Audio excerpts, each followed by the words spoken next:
Hello everyone, I am Shubham. तो आज आप सभी का मोस्ट अवेटेड वीडियो जो था IIST तिरुवनंतपुरम पे वो आपका आ गया है। ये कॉलेज क्यों बहुत ज़्यादा खास है ये आप में से कई लोग जान रहे होंगे, क्योंकि इसका सीधे कोलैबोरेशन आपका इसरो से है। तो आज हम लोग इसके एडमिशन प्रोसेस पे, कट ऑफ्स पे, फ़ी स्ट्रक्चर पे, प्लेसमेंट पे डिटेल वे में बात करेंगे। और मैं जान रहा हूँ कि सबसे एक्साइटेड आप लोग कट ऑफ्स के लिए होंगे, तो वो भी हम लोग देखेंगे अच्छे से। तो वीडियो को बिना स्किप किए अंत तक देखिएगा ताकि पूरा का पूरा इन्फॉर्मेशन आपको मिल जाए इस कॉलेज के बारे में। और अगर वीडियो का इन्फॉर्मेशन आपको काम का लगेगा तो फिर वीडियो को लाइक और चैनल को सब्सक्राइब जरूर करिएगा, क्योंकि जितना आप सपोर्ट करिएगा मुझे उतना ही ज़्यादा मैं आप तक बेनिफिशियल कंटेंट पहुँचाता रह सकूँगा। और अभी आपका काउंसलिंग भी शुरू होगा जेईई का, तो उससे रिलेटेड कई सारे इंपॉर्टेंट वीडियोस ऑलरेडी अवेलेबल है चैनल पे और आगे भी आता रहेगा, तो बेल आइकन दबा के अपडेटेड जरूर रहिएगा। चलिए अब मेन टॉपिक पे आते हैं। IIST आपका, इसका NIRF रैंकिंग आपका 33 है, एकदम टॉप का रैंकिंग है और कॉलेज भी आपका टॉप का है। कैंपस वगैरह, हॉस्टल वगैरह भी अच्छा है इसका, आप सर्च करके यूट्यूब पे देख सकते हैं कैंपस टूर। तो चलिए पहले हम लोग ये देख लेते हैं कि इसका एडमिशन प्रोसेस क्या है, कैसे आप इस कॉलेज में अप्लाई करके इसमें एडमिशन ले सकते हैं। इसमें एडमिशन के लिए आपको अलग से अप्लाई करना पड़ेगा इसके वेबसाइट पे जाकर के। ऐसा नहीं हुआ कि आपका जो एडवांस रिजल्ट आए, आप जो जोसा का काउंसलिंग करते हैं उसी के थ्रू इसमें एडमिशन हो जाएगा। जी, इसमें आपको अलग से अप्लाई करना पड़ता है। आप देख रहे हैं इसका वेबसाइट दिया हुआ है, ये इस पर जाकर के आप अप्लाई करिएगा। और अप्लाई करने के लिए जो इसका जो क्राइटेरिया आप देख रहे कितना है, जनरल कैटेगरी के लिए आपको एडवांस का जो पेपर होगा उसमें आपको 20% मिनिमम स्कोर करना पड़ेगा आपको इस अप्लाई करने के लिए। जहाँ पे ये क्राइटेरिया नहीं है आपका कि आपका एडवांस का कट ऑफ क्लियर होना चाहिए, इससे कोई मतलब नहीं है। बस जितना मिनिमम परसेंटेज दिया है उतना परसेंटेज आपको लाना पड़ेगा। मीन्स एडवांस अगर आपका 360 मार्क्स का हो रहा है तो जनरल कैंडिडेट को 72 मार्क्स लाना पड़ेगा, और SC ST या PWD कैंडिडेट को आपका 10% मार्क्स मीन्स 36 नंबर लाना पड़ेगा टोटल पेपर में। और ये कुछ इंपॉर्टेंट डेट्स है आपका इसके एडमिशन प्रोसेस में। आप देख रहे हैं रजिस्ट्रेशन कब इसका शुरू होगा, 27 सितंबर। मीन्स एडवांस का एग्जाम खत्म होते ही इसका रजिस्ट्रेशन ओपन है। ये जो PDF है आपका, मैं इसका लिंक आपको दे दूंगा डिस्क्रिप्शन में, आप आराम से डाउनलोड करके सारे पेजेस को आप देख सकते हैं। आइए अब कट ऑफ देख लेते हैं, जिसके लिए आप बेसब्री से इंतजार कर रहे थे इतने वक्त से। देखिए 2019 का ये कट ऑफ डेटा आपको दिख रहा है स्क्रीन पे। देखिए जनरल कैटेगरी के लिए, देखिए पहला बात, इसमें 3 तरह के कोर्सेज इसमें पढ़ाए होते हैं। बीटेक हो गया एरोस्पेस इंजीनियरिंग आपका, दूसरा BTech in electronics and communication, जिसका नाम पहले एवियोनिक्स था, फिर बाद में इसे इलेक्ट्रॉनिक्स एंड कम्युनिकेशन ब्रांच बना दिया गया। और तीसरा जो आपका डुअल डिग्री कोर्स है, बीटेक प्लस एमटेक है आपका, इंजीनियरिंग फिजिक्स में ये कोर्स आपका अवेलेबल है। और तीनों कोर्सेज में कितना सीट है आप देख लीजिए। बीटेक में आपका 60 सीट्स है और प्लस 6 सीट इसलिए दिखा रहे हो कि आपको मालूम होगा पिछले साल क्या हुआ था, 10% सीट ऐड हुआ था, क्योंकि EWS जनरल में जो EWS कैटेगरी आ गया उनको रिजर्वेशन मिला था, तो उनके लिए 10% सीट बढ़ाया गया था। तो 60 का 10% 6 हो गया, तो वो टोटल अब 66 सीट्स है इस बार आपका। बीटेक में आपका इलेक्ट्रॉनिक्स कम्युनिकेशन में भी आप देख रहे हैं सीट्स बढ़ा है टोटल। और डुअल डिग्री में कितना आप देख रहे हैं 20 सीट था और 10% बढ़ा तो 22 सीट्स हो गया आपका। तो जनरल कैटेगरी के लिए आपका देख रहे हैं मिनिमम कितने मार्क्स पे पिछली बार आपका एडमिशन हुआ आप देख सकते हैं। ये देखिए आपका ओपनिंग रैंक और क्लोजिंग रैंक है पर डिपार्टमेंट वाइज, जो तीनों ब्रांच पढ़े होता है। तो आप देख रहे हैं मिनिमम कितना गया जनरल कैटेगरी के लिए। आप देख रहे हैं एरोस्पेस जो कि सबसे टॉपेस्ट ब्रांच यहाँ कहा जाता है, 34.14 पे गया, और इलेक्ट्रॉनिक्स कम्युनिकेशन भी 34.14 पे आपका क्लोजिंग रैंक हुआ। तो अब पिछले साल आपका 372 मार्क्स का आपका पेपर हुआ था एडवांस का। तो आप कैलकुलेटर निकालिए और खुद से कैलकुलेट करके देखिए कितना आता है 34.14। तो आप देखिए कि 127 मार्क्स आता है, मीन्स मिनिमम 127 मार्क्स पे एडमिशन हुआ आपका जनरल कैटेगरी कैंडिडेट्स के लिए। और जो लोग मेरा पिछला वीडियो देखेंगे वो जान रहे होंगे कि 127 मार्क्स पे आपका कॉमन रैंक लिस्ट में कितना रैंक आया था। अगर आप नहीं देखें तो जाके उसे आप देख लीजिएगा, वो मैंने वीडियो बनाया था JEE advance marks versus rank, पिछले साल का जो आपका रिलेशन था कि कितने मार्क्स पे आपका कितना रैंक का स्कोर हुआ था। तो आप जान रहे होंगे कि 127 मार्क्स पे पिछली ईयर आपका 11,000 प्लस रैंक गया था। तो अब जिन लोगों के मन में कन्फ्यूजन था, मुझे बार बार कमेंट कर रहे थे कि भैया आप बोल रहे हैं कि इतना मार्क्स में हो जाता है, पर मैंने तो सुना कि 5,000 रैंक पे होता है, 7,000 रैंक पे होता है। तो आप देख रहे हैं जनरल कैटेगरी को यहाँ का जो टॉपेस्ट ब्रांच है वो आपको कितने पे मिल रहा है, आपको 11,000 प्लस रैंक। और कहानी आपका यहीं पर खत्म नहीं होता, आप अभी आगे बने रहे वीडियो में, और मैं एक इंपॉर्टेंट बात आपसे शेयर करने वाला हूँ कट ऑफ को लेकर के। तो अब EWS का देख लेते हैं। EWS का आपको कितना गया था क्लोजिंग रैंक, आप देख रहे हैं मिनिमम 30.11 गया है। और अब इस मार्क को कैलकुलेट करिएगा 372 के बेसिस पे, तो आपका 112 मार्क्स आएगा, जिसका मतलब हो जाता है आपका अप्रॉक्स 16,000 रैंक। OBC का जो आप कट ऑफ देख रहे हैं मिनिमम गया आपका 27.96, इसको आप कैलकुलेट करिएगा तो 104 मार्क्स आएगा, जिसका मतलब आपका हो जाता है 19 to 20,000 रैंक। तो आप देख रहे होंगे कितने कम मार्क्स पे भी आपका एडमिशन हो जा रहा है IIST इतना टॉप कॉलेज में। और जिन्हें ये मार्क्स और रैंक का रिलेशन नहीं समझ में आ रहा है, वो मेरा प्रीवियस वीडियो जो है आई बटन में आपका दिया हुआ है, आप जाकर के उसे एक बार देख लीजिएगा।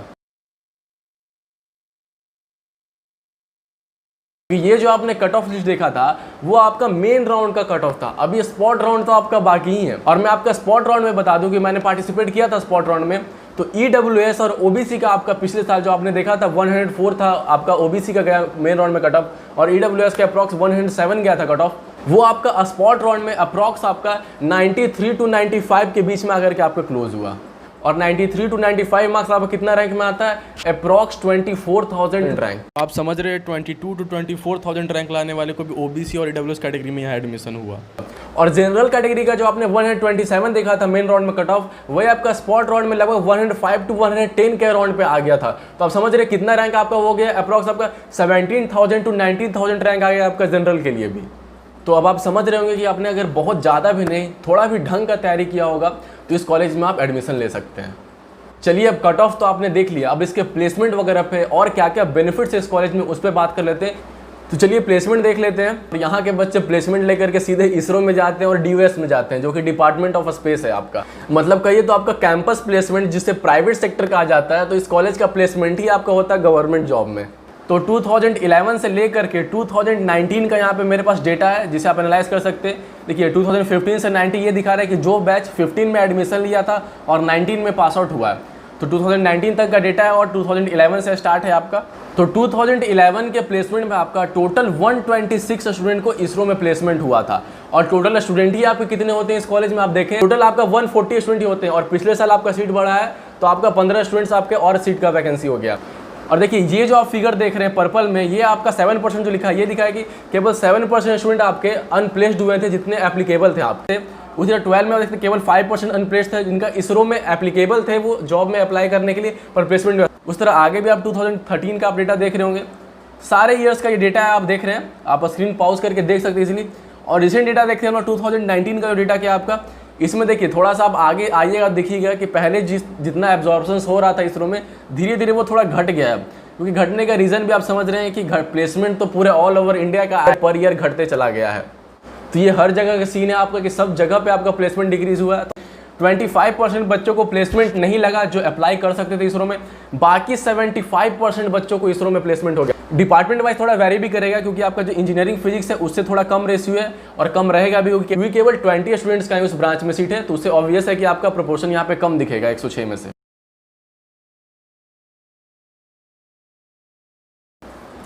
अब पैकेज का बात कर ले, कितना पैकेज आपको मिलता है इसरो में प्लेसमेंट होने पर।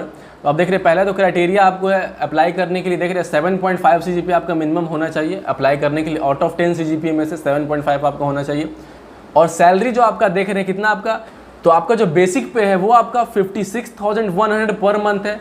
और उसके अलावा आपको क्या मिलता है, हाउस रेंट अलाउंस इसके अलावा मिलेगा, डियरनेस अलाउंस अलग से मिलेगा, ट्रांसपोर्टेशन अलाउंस मिलेगा, फिर आपको और मेडिकल फैसिलिटीज़ हो गया या ट्रांसपोर्टेशन कॉन्सेशन हो गया, वो सभी आपको मिलेगा। और बेसिक पे 56,100 जो है उसके अलावा ये सब मिलेगा। तो टोटल अगर आप कैलकुलेट करिएगा, टोटल मिला करके आपका अप्रॉक्स 75,000 के अराउंड आपका सैलरी हो जाएगा स्टार्टिंग में ही। तो स्टार्टिंग में ही आपका 75,000 पर मंथ का पैकेज आपका एक अच्छा अमाउंट है। पर साथ ही में कुछ कंडीशंस भी आपका, वो कंडीशन क्या है कि अगर आपका प्लेसमेंट आपका होता है तो आपको मिनिमम 3 इयर्स आपको जॉब करना पड़ेगा इसरो में। उसके पहले आप लीव नहीं कर सकते, उसके पहले आप लीव करेंगे तो आपको 10 लाख तक का आपको फाइन भरना पड़ सकता है। तो यार इतना तो कॉलेज करेगा ही, अगर आपको इतना सारा फैसिलिटीज़ दे रहा है, इतना अच्छा आपको जॉब अपॉर्चुनिटी दे रहा है और इतने कम फी स्ट्रक्चर में आपको पढ़ाई दे रहा है। वो अभी हम लोग फी स्ट्रक्चर भी देखते हैं, तो इतना तो वो चार्ज करेंगे फाइन अगर आप उसको इतना टाइम तक आप उससे सर्व नहीं करते हैं तो। और ऐसा नहीं कि अगर आप हायर स्टडीज़ और करना चाहते हैं तो उसमें आपको मना होगा, ऐसा नहीं है। इसरो का प्रोविज़न है कि वो अपने स्टूडेंट्स को, अपने कैंडिडेट्स को वो हायर स्टडीज़ के लिए भेजता है। और दूसरा बात कि जिन बच्चों का इसरो में प्लेसमेंट नहीं हो पाया, उसका ये नहीं होता है कि और फिर कहीं भी प्लेसमेंट होगा ही नहीं। और भी कई कंपनीज है जो आपको कैंपस विजिट करती है प्लेसमेंट के लिए, जैसे आपका महिंद्रा हो गया, टाटा हो गया, ये सब कंपनी जाती हैं और बच्चों को लेकर के जाती हैं। चलिए फी स्ट्रक्चर देख लेते हैं। अब क्या आपका फी स्ट्रक्चर आप देख रहे हैं, टोटल पर सेमेस्टर केवल 48,400 का ही फी है।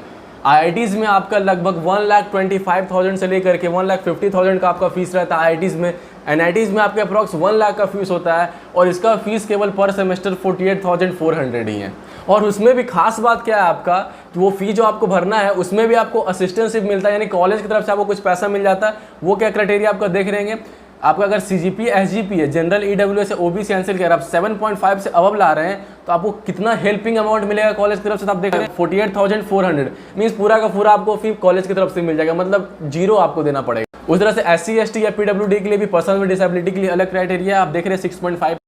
तो भाई अब और क्या चाहिए आपको, इतना बढ़िया कॉलेज, इतना अच्छा प्लेसमेंट, वो भी इसरो में आपका, इतना कम ट्यूशन फीस आपका, और उसमें से भी कॉलेज की तरफ से असिस्टेंटशिप। अब मतलब और क्या दे दे आपको कोई। और अगर किसी के मन में है कि इतना बेटर फैसिलिटीज़ है यहाँ पर, इतना सब कुछ है, तो फिर भी कट ऑफ क्यों कम है IIT से कंपैरिजन में।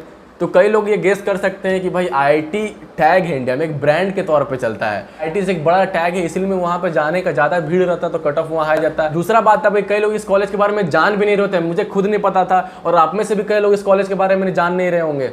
और तीसरा बात आपका कि यहाँ पे कुछ स्पेसिफिक डिपार्टमेंट्स की पढ़ाई होता है, जो आपके मतलब स्पेस साइंटिस्ट वगैरह में आपका हेल्प करेगा। आप जैसे देख रहे हैं ना, एरोनॉटिक्स आपका था, एरोस्पेस इंजीनियरिंग था, इलेक्ट्रॉनिक्स एंड कम्युनिकेशन था, जो चिपसेट वगैरह हो गया, तो स्पेसिफिक ब्रांच की पढ़ाई होता है। कंप्यूटर साइंस नहीं है आपका, इलेक्ट्रिकल, मैकेनिकल, सिविल, ये सब नहीं है, तो कुछ बच्चे उस वजह से ही यहाँ पर नहीं आ पाते होंगे। तो यही सब मेन चीज़ें थी आपके कॉलेज के बारे में। बाकी आपके एक्स्ट्रा करिकुलर एक्टिविटीज़ हो गया, कल्चरल इवेंट्स हो गया, तो वो तो जैसे बाकी सब कॉलेज में होते रहता है, वो इस कॉलेज में भी आपका होता है।